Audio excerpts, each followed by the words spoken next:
Good morning, everybody. Welcome to our Life Skills for Teens class that we have. We are going to be learning today how to proofread and how to send a professional email. And so we have with us Taiba, and she is going to go ahead and lead our class for us today. And if you're just joining us now, if you guys can drop in the chat where you're from, we kind of like to know what state you're from or what country you might be from, so that'd be great. We'd appreciate it. Yes, good. Hello, William. Welcome. So if you guys could drop in the chat where you're from, that'd be great. So from Greenville. Awesome. All right. So Taiba, and this is how this is going to work. Just so you know, Taiba is going to lead the conversation for us here. If you have any questions for her, please put them in the chat. And when she's done, we will try to get to them. I'll read them. And sometimes if we're small enough, which we probably will be today, I can go ahead and get them, have you guys unmute and ask a question if you need to. All right, so until then, if you guys could just make sure you stay muted. Go ahead, Taiba, and take it away. Thank you so much. It's wonderful to be with everybody here. Thank you, Christina. And so my name is Taiba Sadek, and professionally, I work as a software developer. But some of the things that I'm passionate about are, human rights work, environmental work, anything that's like learning history, reading. So if you guys want to share a little bit about yourselves, what are things that you're working on in your day-to-day life, or things that you're passionately, like clubs that you're involved with, so that way we get to know each other, but then we also get to see in what context will we be writing some of these emails that might be a professional email. So you can go ahead and share that. You can unmute. You can unmute and share that if you want. You can unmute and share that if you like. I am currently working on a script, writing a script for my own kind of project. That is amazing. Are you planning on submitting this to like a workshop, or? No, it's a Minecraft roleplay script, but it still puts in a lot of work that I need to do. Wow, phenomenal. That is really cool. And you have with you Asahi? Yeah, Asahi. Asahi, sorry. She's from, you can say where you're from. Japan. Like, speak. I'm from Japan. Wonderful, Asahi. Thank you so much. And is there something that you're really passionate or interested in? Like any writing things that you're passionate about? Any writing that you're passionate about, or any? What is your hobbies? What hobby do you have? What's your hobbies? I think I heard that she liked Barbie. So I think I heard that she liked, right? I think I heard that. I mean, I know that's very big in Japan right now. The Barbie movie just came out. I think I remember hearing that she liked. I mean, that's something that you're interested in. So you never know. That's an interest. Anybody else wanted to share? All right.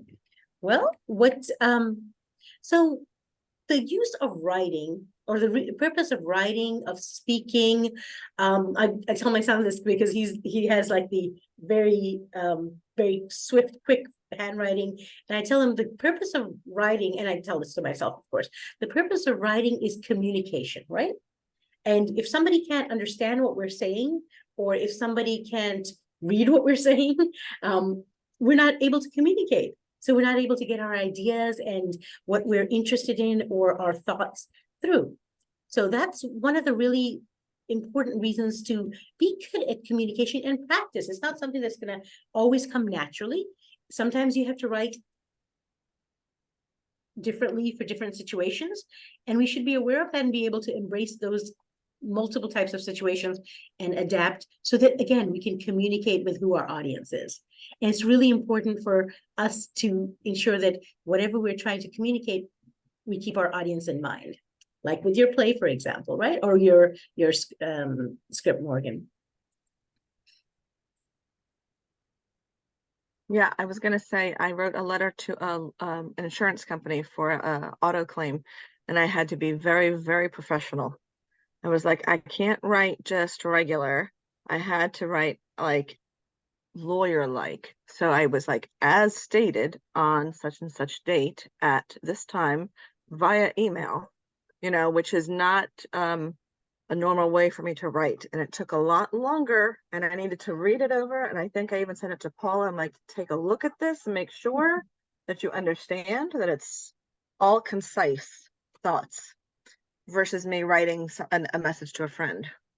Yes, absolutely. So you could be talking about the same event, something that happened, a car accident or whatever it was that happened, but speak very differently to your friend about it than you would speak to like a lawyer or an insurance company, because words matter. They could take something you say completely out of context when you're like, I'm so sorry, XYZ. And they're like, you admitted guilt and you did this and it was your fault. And Right, you're like, no, no, right. no. And I wanted them to know that they were dealing with somebody that had knowledge.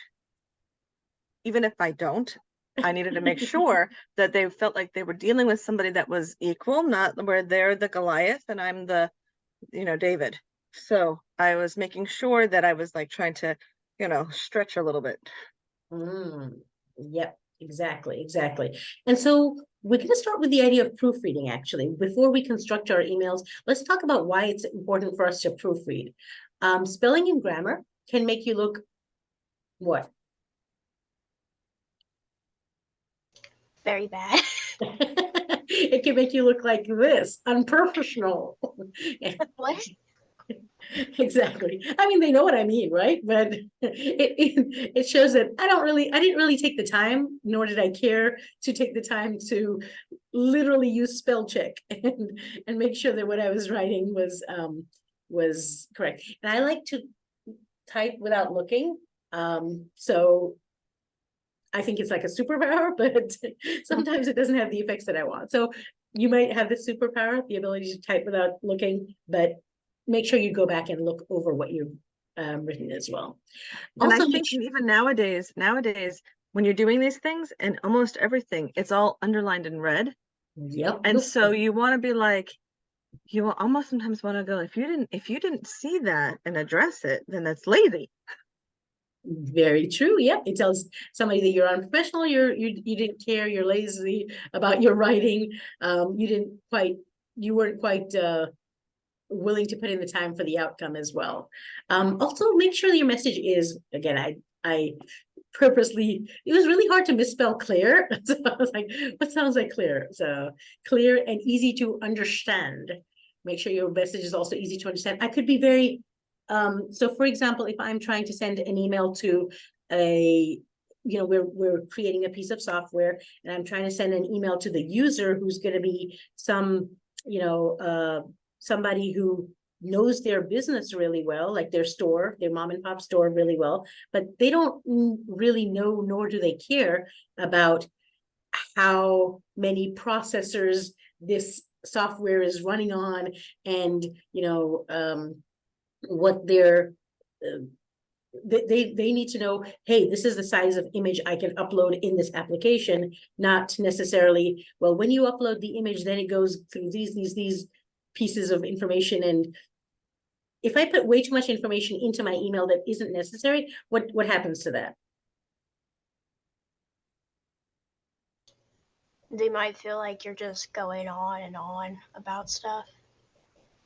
Excellent point. Yeah. Anybody else? What might be lost in that super long, hard to understand message? Do you know? Do you have anything? Okay. And everybody else, I was gonna say, yeah, you can feel free to unmute yourself. Go ahead, Karma. I guess that like what you're asking for, and then like another thing when you're asking for, they might forget to add it when they reply. Very good point. Yeah, they might miss what you actually want out of the message.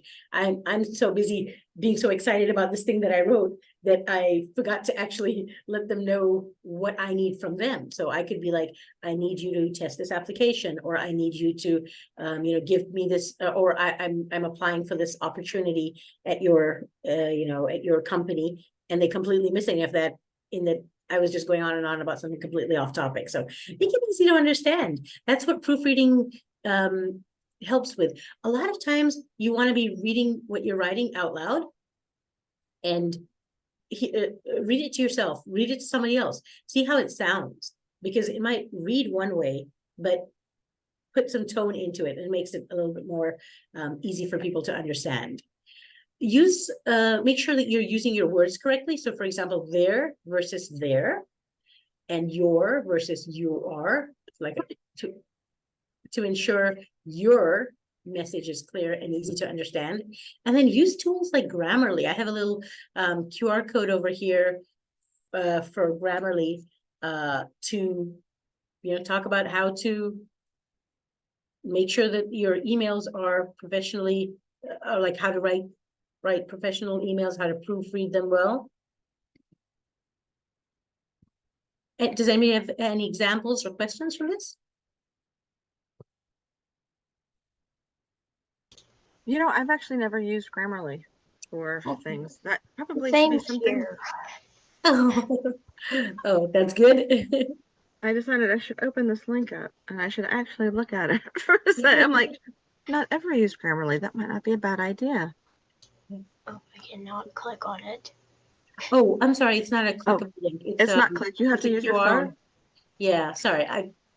I should be able. Oh, that's kind of cool. I need to learn how to make the slides clickable as well. Sorry, I keep clicking.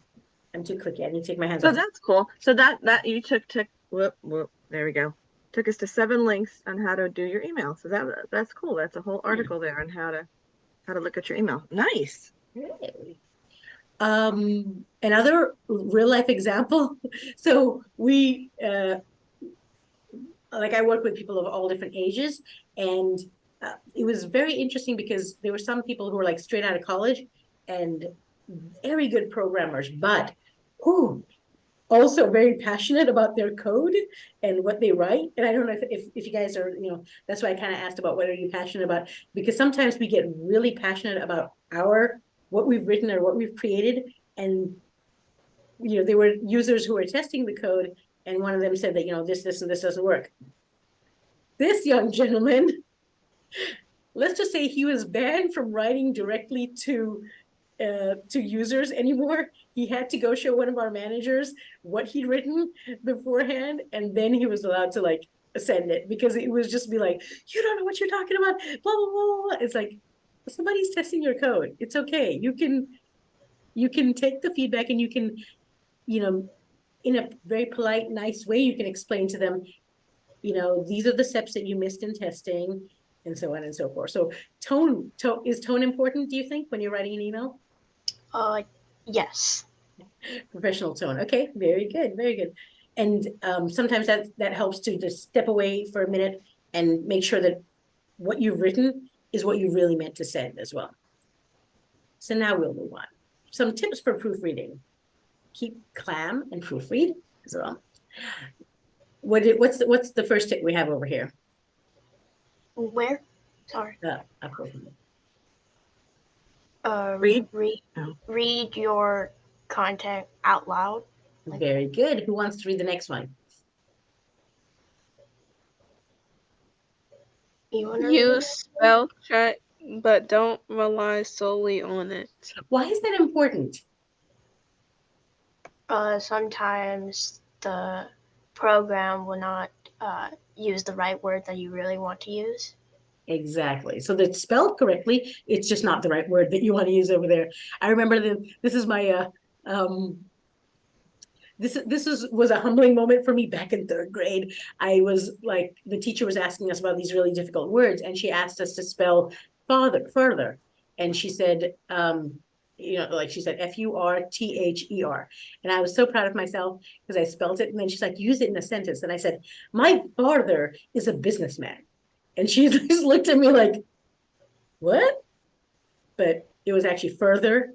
So yeah, a very self-humbling moment of, I thought I was like so smart and all that other stuff, but realized I was using my words wrong. But anyways, also take a break before you proofread. So sometimes you write this email because you're really, really upset or whatever, or you really need something, but just take a step back for a moment, come back to it, and then say, okay, let me make sure that this is exactly what I wanted to send. Not in every scenario, but when you're writing something that's really important, or you might be very passionate in the email, maybe take that moment. So let's look at this example over here. We have the opportunity to contact Dr. Vanessa Blakely for more information on Clemson University's summer graduate program on environmental packaging science. And here is an email that I responded back to her. Can you guys walk me through this and see, at least in the subject, point out some of the something that might be of concern in the subject? So let's see, shall we call on different people, do you think, Christina? Sure. We can see if William or Stephanie or if the Brewer family would like to comment on it. That'd be great. And help Taiba out. Comment on what? My mom just came in the room. Let's start with the subject. So what is it? Here's what I'm responding to. Dr. Vanessa Blakely is at Clemson University's summer graduate program on environmental packaging science. I'm replying back to her in the subject. Can you guys point out some things that I might not have done correctly in the subject? Proofreading. So what's incorrect? I guess the title is too long. You gotta like shorten it a little bit. Excellent. That's an excellent point. Yep. So maybe I could have shortened it to summer graduate program or environmental. Oh, sorry. Do you want to suggest something that I could have shortened it to?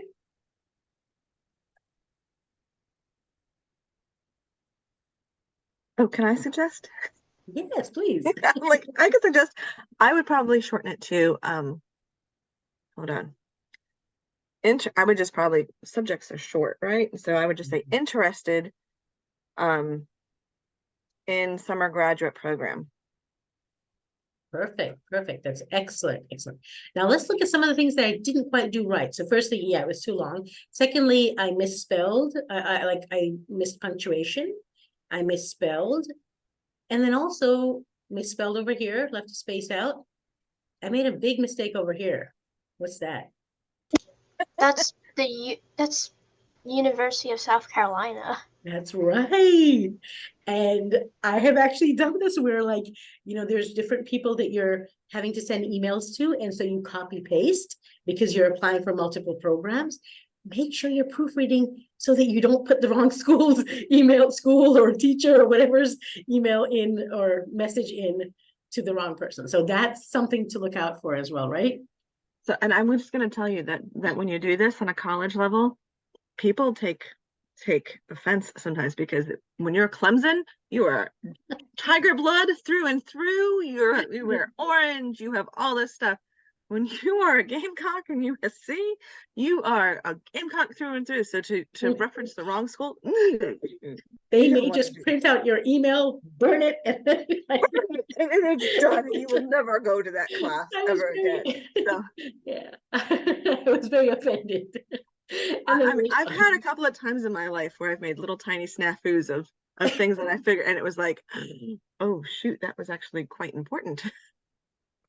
Right. So this can help you actually potentially get into the correct program. If they were really nice, they would probably forward the email to you, somebody at USC, and be like, this was for you.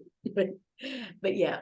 And then, okay, so next, let's see, who wants to tell me, Dear Vanessa? Is that a good way for me to start her name is Dr. Vanessa Blakely, right? Oh, do not just use Vanessa. Use Dr. Vanessa or Dr. Blakely. Very good.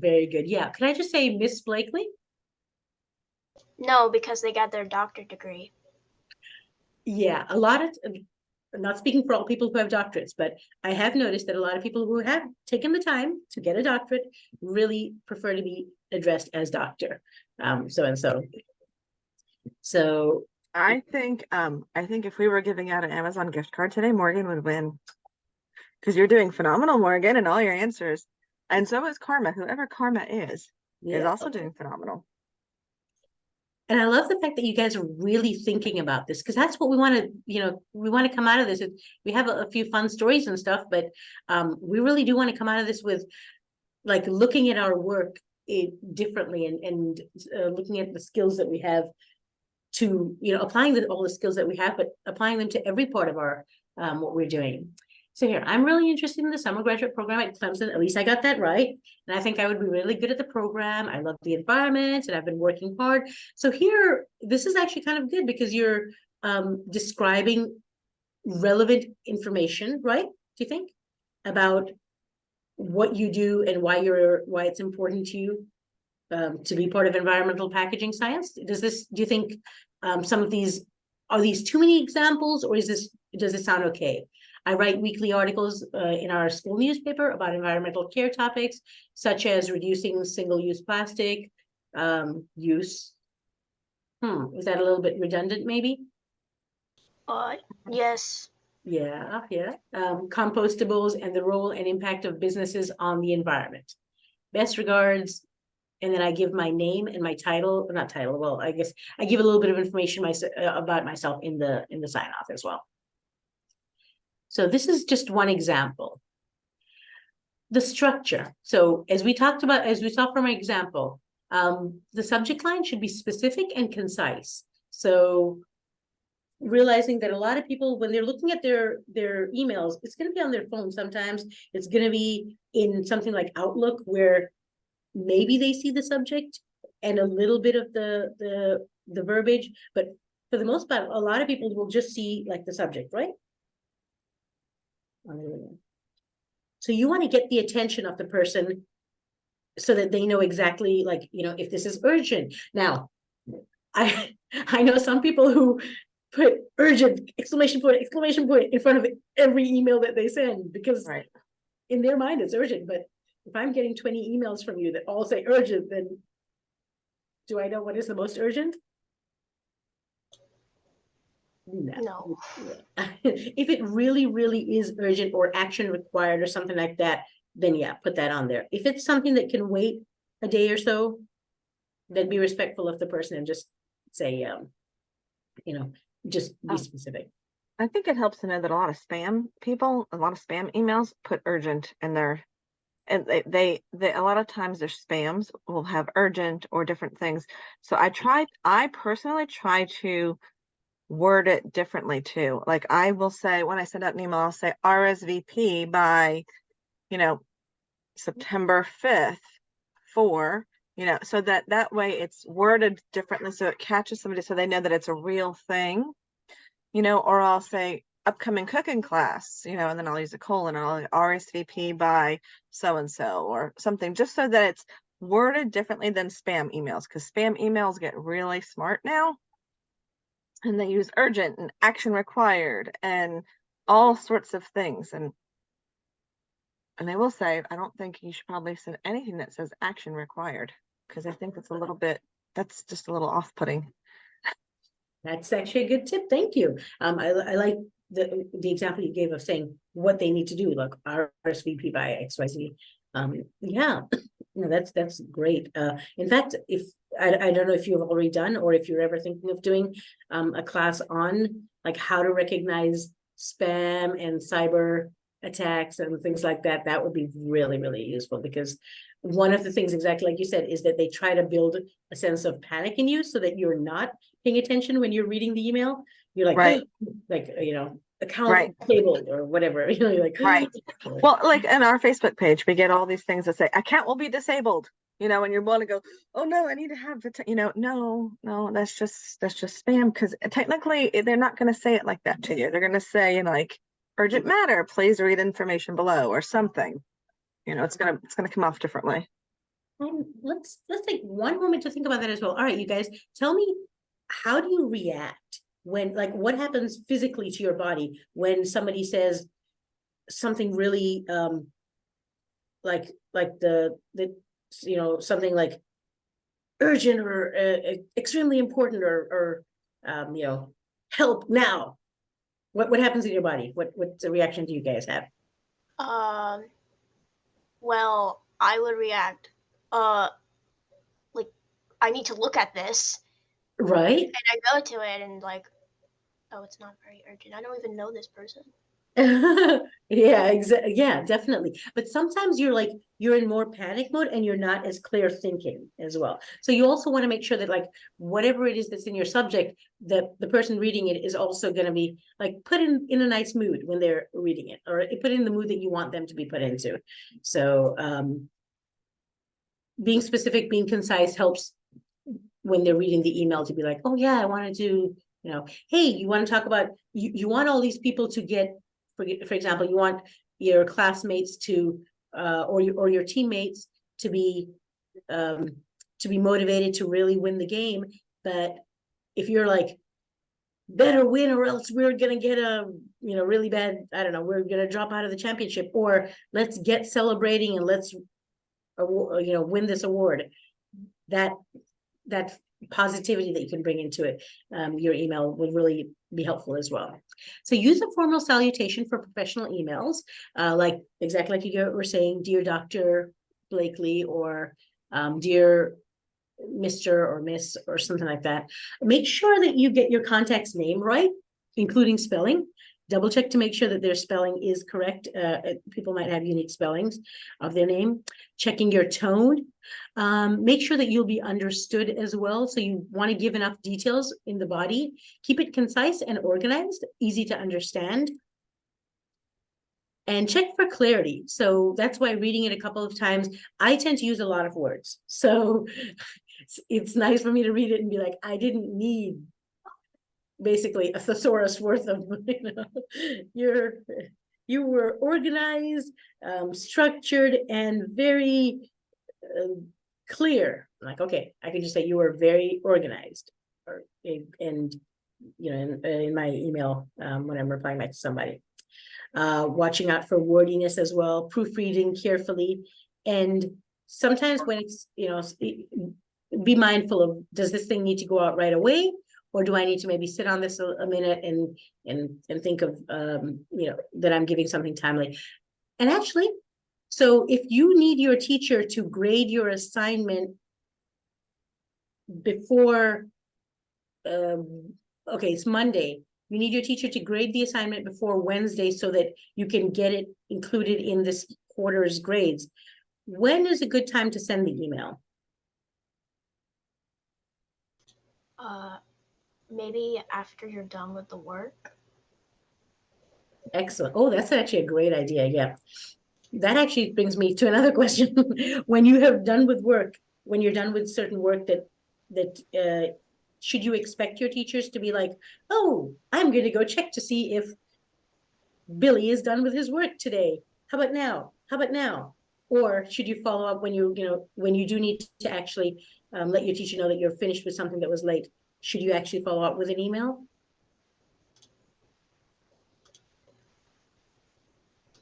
Yes. Okay, why, Karma?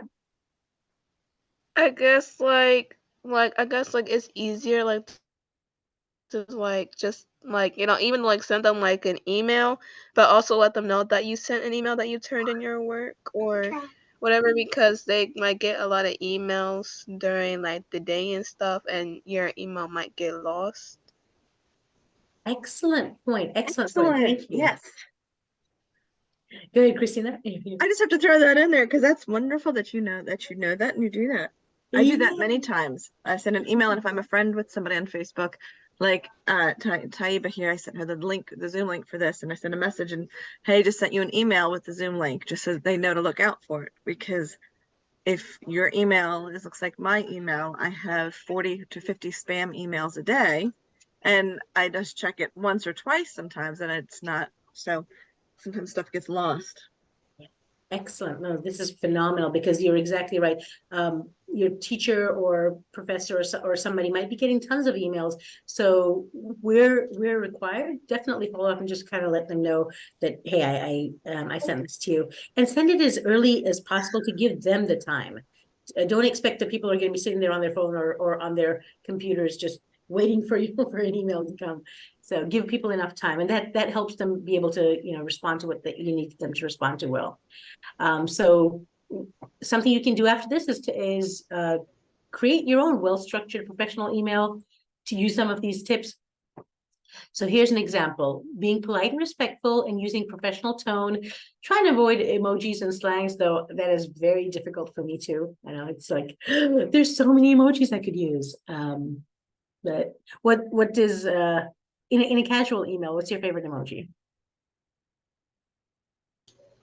The happy emoji. The upside down happy face. Anybody else like that?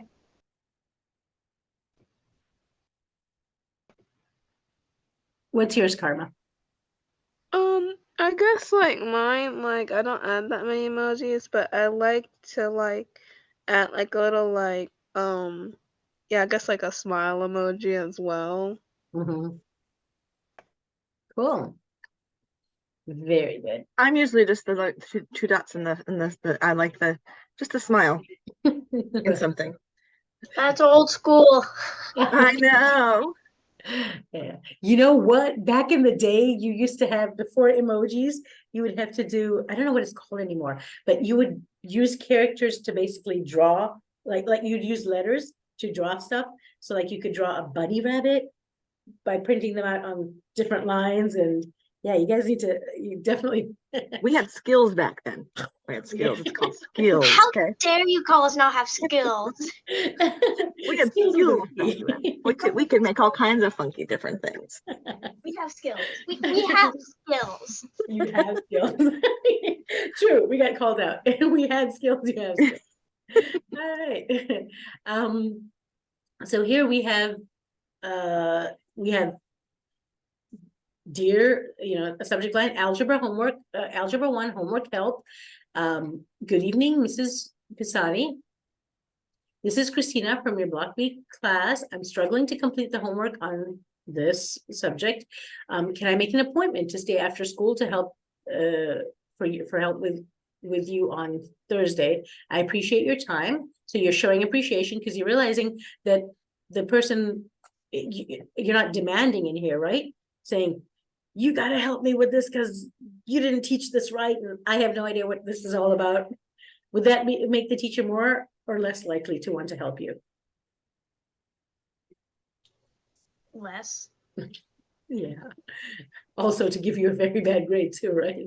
Because teachers are people too. So thank you. And then you said your full name, and you're also referring to, because a lot of times teachers have like lots of students. There's a class that we're TAing right now, and it's been about 4 weeks. And I feel so bad, but I don't know all the students yet. I'm like, I know the ones who talk, but the ones who don't talk, I have no idea what their names are. So, but yeah, you're letting the teacher know as much information as possible. Yeah, my daughter did this with her college professor the other day. She because I have two in college. One is in dual enrollment and one is in college. So I am actually in college twice for two different classes. I've learned that that's how this works. And so they're coming, they're like, we don't understand this. And, they're like, here's the worksheet, here's what they said. And I don't understand it either. I mean, there's no instruction of like what it is they actually were wanting. So I was like, email them and say, but when you email, you have to paint the picture. Like, so I was like, let her know you printed out such and such worksheet, the one that has the websites and the lines to the right, and that you need help knowing what you're supposed to do with that stuff, and so that you can paint a picture for them, because not all the time when you type it out do they understand what you're saying. But many times, and I will say too, college professors, sometimes they get so busy doing all their stuff that she might have forgotten to actually put what she wanted from the assignment, and so I always tell my kids, you send them an email and ask, and they're like, no, I don't want to do that. I don't want to do that. And I go, well, you might be the one out of the 20 that actually does send an email and lets them know something's missing or that you don't understand anything, and then they come back and clarify. Because if none of you want to send an email, nobody's going to get the help that they need. So I said, you need to spell it out to her and say, I'm not clear on what to do with this based off of, so spelling it out, like putting, like here in the title, Algebra 1, like helps them to know that's the class it relates to, or that's the document it relates to. And then, I always think, like you did right here, kind of make an appointment to stay after. An offering of some sort helps, right? Like an offering of, I'm willing to work halfway on this, like I'm willing to give something of myself for the help, would this work for you? That helps, even if they don't take you up on it. They might say, no, that's okay, we can take care of this during class, but at least they know that you are invested in your education and that you're willing to do some of the work, because they have 20 other people that are also asking for help, and some people just want things to be catered to them. So it's important to forget that it's not. Excellent points. Because your email is really a reflection of who you are as a whole person. You're professional, you're kind, you're knowledgeable, smart, you got skills, and so much more. So let's do a little exercise here. We're gonna do kind of like the improv thing. So Karma, can you give us a subject for which you would write a casual email to a friend? I don't know. Does anybody email their friends anymore? I mean, I used to. Yeah. Okay. So from back in, I don't know what, second grade, when you used to email your friends, tell me a subject you would email somebody about, a casual email. I would like normally be like you said for the subject. Yeah. Give me the subject, and then we're gonna ask somebody else to say what they would say in the email. Guess what happened? Ooh, that's a good one. All right. Who wants to take that? I will. Oh yeah. Go for it, Morgan. I would be like, hey bro, someone such and such got into a fight at school. Cool. Very good. Great topic. That was excellent. And great response as well. I love it. So when you were in your greeting, you weren't like, dear friend number 3. You were like, hey bro, you'd use a nickname or whatever you call them, right?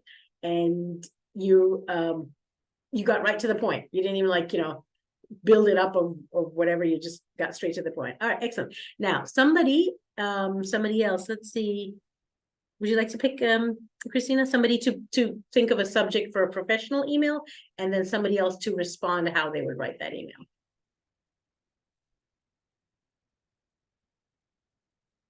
I think you're still on mute, Christina. You're muted. I wasn't looking at myself to see that I was muted, but my screen popped up and I was like, oh wait, hold on.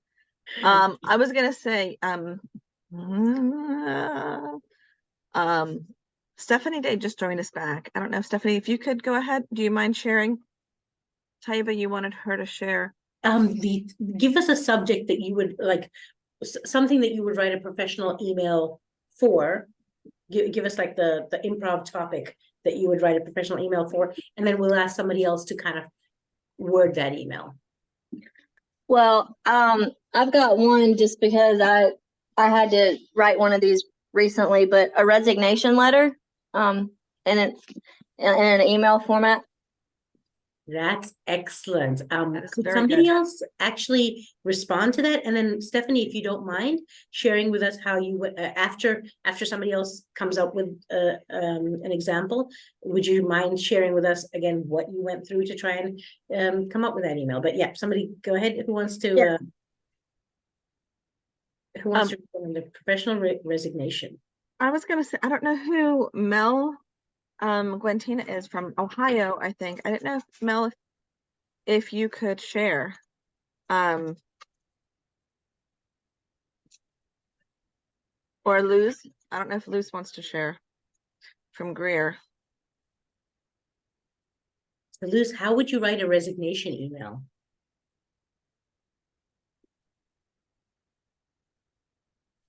Because I'm thinking this would be something, I know, Liz, this is something that it's important to learn this for sure. Now we haven't heard from William Griffin either, so I don't know if William, if you would like to share.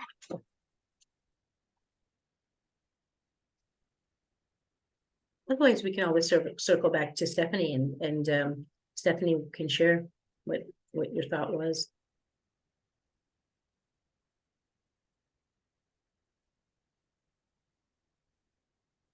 You want to go ahead, Stephanie? I think you're still on mute. Here, I can hit ask to unmute. Sorry, what was the question again? So when you wrote the resignation email, tell us what, you don't have to tell us what the email was, but how did you, format the subject? How did you format the greeting? What was your thought process while you were doing the body of the email, and then how did you sign off? Okay, so to start it off, I as far as like the contact information, I use mine at the top, like my name, email address, phone number, and then I think even my home address. And then I put the person's information who I was writing the email to, which would be my boss. I put her name and her information. And then the next section would be my introduction, just saying like, to whom it may concern, or just saying, saying something directly to my boss and her name. And then the subject in the first paragraph was just kind of explaining, like thanking them for my time with the company.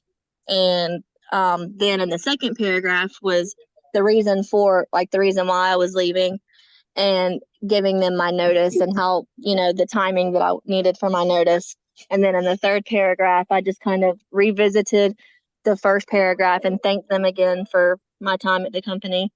And then just reiterated the fact that, why I was resigning and that I needed so much notice, or that I was giving so much notice to them. That is awesome. Christina, did you want to comment on just? I was just gonna say that was very good. I get torn sometimes between putting in the subject line of like I've had some people resign in the past, right? And in the subject line they've put my resignation. And sometimes I get torn on that because I feel like, and I think it's because you go like, when you open up your email, Talking about that emotional reaction. So it gets that how emotional are you going to reaction, read the email? and it kind of like all my other emails forget are gone. There could be another 50 there, but I've not. Yeah. And so sometimes I get torn on like, I want them to read it, but I don't want it to be like my resignation in the subject line. Yeah, you don't really want them to know what it's about until they get into that. Until they get to it. Yeah, I kind of like want them to get to it. I don't want them to like jump at them. Yeah. They're like, oh, she's resigning, and then get upset before they even read the letter. Right, because technically kind of like you ruin the whole thing. Yeah, I agree. Like you've just kind of like, they know you're leaving, so everything that you've written and the good stuff that you've written and the reasons why, it's done. They already know you're done. Yeah, but they don't care anymore. Yeah, exactly. Right. So and I'm like, God, I hate when that's done, because I don't want that just, to jump out at them. I want them to read, thank you, what I wrote, and like take it in. I don't want them to read my resignation or, leaving. I'm leaving all of you people. No. And that's actually phenomenal, because it doesn't, honestly, no matter how you leave, realize that it's a very small world. You are potentially going to be working with people again. You want to be, and I really appreciate the fact that you said you gave them an explanation. You also thanked them for your time at the company. Even if it's a really bad experience that you had, you can, don't they call that the burger, basically? You Right. you put the meat in the middle. And then Yeah. you started off with, here's that, all this nice, like the toppings and all that other good stuff. And then you put here, really, basically, you guys were not, doing this or whatever, or just to say, here's another opportunity that I needed, or whatever it was. And then, again, ending it with something nice, like soft, cushiony bottom as well. So that really I will helps. tell you, very many times I learned in my early 20s, I did stuff and I did not end it nice, and people got the wrong tone. And so I've learned, you end with a compliment, end with something. Like if I've had to have conversation, so the company I work for did a lot of personal growth stuff. And so we had a lot of one-on-one conversations, like something hurt my feelings and we had to talk it all out and we had to have a conversation and I had to learn that you had to end it with a compliment, like, thank you very much for sitting and listening with me. Or, like, I appreciate your time I appreciate you taking the time to, chat with me about this. And I love the way you handled it. Or, like if it's like if something's an HR thing or something like that, you need to leave, and like in an email like that, you need to leave something on a high note. I mean, no matter how upset you might be or how much this or that, you need to like keep the drama out of it and leave it on a high note so that it's just more respectful. And that's that whole communication thing. It's like, what is the message you want to get through? Were you gonna say something else, Stephanie? No, I have a question. Yeah. So you know how in your greeting that it's either Miss someone, but it's spelled two different ways for Miss. And you don't know if they're married or not. Which one should you do? That's a great point. And Christina, correct me if I miss anything, but I've heard you say Ms. MZ, if you don't quite know who it is, like whether they're married or not. I don't know technically either, but I tend to go with MS. I tend to probably go with MS because I think a lot of times some people do Miss, MISS is kind of like the younger version, right? Mrs. is married usually, but a lot of times I go with, a lot of times I might revert to MS. Or if I know that they're a doctor or a professor, sometimes I've Googled people and I've said, oh, well, they're a professor, so I'll just go with professor and their last name, or something like that to avoid. There are sometimes I don't know. I've like worked around things in the past. Like there's some names that I don't know if it's a male name or female name.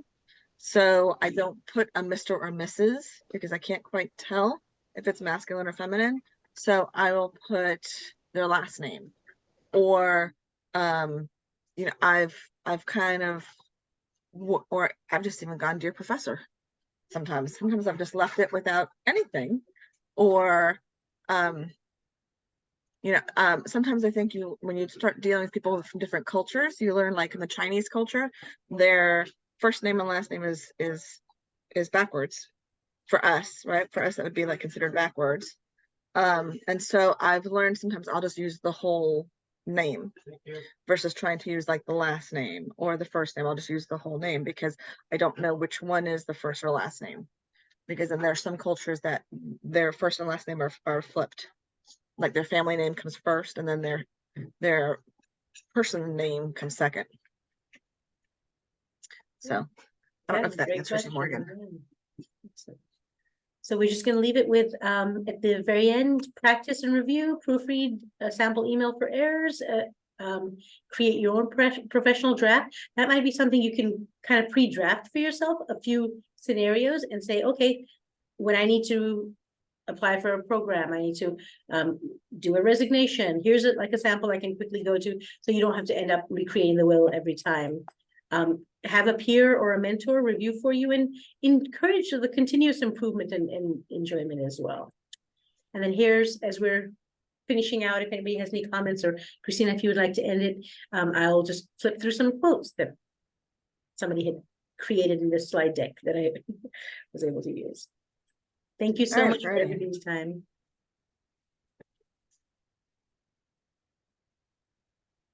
All right. Thank you very much, Taiba. I appreciate it. That has a lot. It was a lot of information, and I'm very glad that we even have this recorded because I'm going to have my girls even go back through it. Something I just was thinking of is, I'm just going to tell you all, don't hesitate to email somebody, even if you feel like there's all these rules and there's like, oh, I shouldn't do this. I don't know what to say. I don't know what this or that. You sometimes you need to get your message out. So even sometimes you might, like if you're emailing a teacher or a professor, you need an answer to something. And it may not be the most appropriate time, but as long as you sometimes say, I've told my girls in the past, say, I don't know how to ask this, but I'm having a problem with, because that lets them know they can help you on a, like, I want to say like a human level. Like sometimes it doesn't hurt to say to somebody, I don't know how to ask this, because we all know not all of us fully understand how to use, and we don't, sometimes those of us that are in our 40s and older that do this stuff all the time, for us it's easy, and for those of you that are younger, it's not easy. And you guys are in a generation where this is coming at you earlier and communicating is coming at you earlier for this. We didn't have to email professors, or we didn't, we had to get up and walk to their door to find out if the class was open or closed. We didn't get notices back then. We didn't, we had to go up and talk to them, or we had, our parents wrote a note and we went and said, here's a note from my mom, and so we didn't, we didn't have to do all of the stuff that gets done today. So even if you feel like you don't have it perfect, you don't have to have it perfect yet. I think society all knows that you guys are learning how to navigate this entire arena of communicating electronically. So I don't know if that helps, but I was just thinking of that. So anyway, you guys, thank you all for joining us. This will be recorded, so if you missed something or came in late, you can go ahead and back and play it. And thank you, Stephanie, for sharing. Mel, you're welcome. Thank you for the heart. You can feel free to unmute yourselves, you guys, and tell Taiba thank you. Thank you so much for your amazing insight and questions and knowledge. Thank you. Thanks. Yeah, Thank you. thanks. Thank you. Appreciate it. And Thank you all the for best